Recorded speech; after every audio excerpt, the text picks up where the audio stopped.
بسم اللہ الرحمن الرحیم۔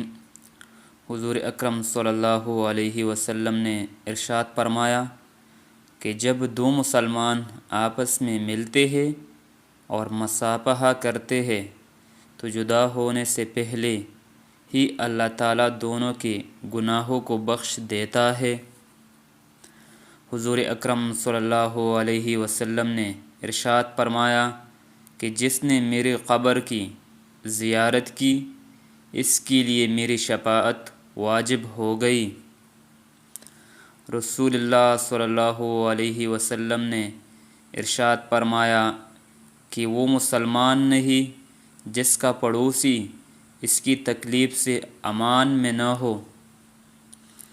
حضور اکرم صلی اللہ علیہ وسلم نے ارشاد فرمایا کہ جو عورت اس حال میں انتقال کی کہ اس سے اس کا شوہر راضی تھا تو وہ جنتی ہے۔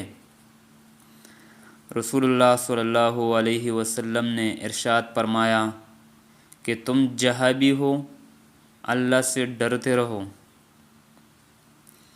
حضور صلی اللہ علیہ وسلم نے ارشاد فرمایا کہ دنیا کی بہترین چیز نیک عورت ہے۔ حضور اکرم صلی اللہ علیہ وسلم نے ارشاد فرمایا کہ یتیم بچوں کی پرورش کرنے والا میرے ساتھ جنت میں داخل ہوگا۔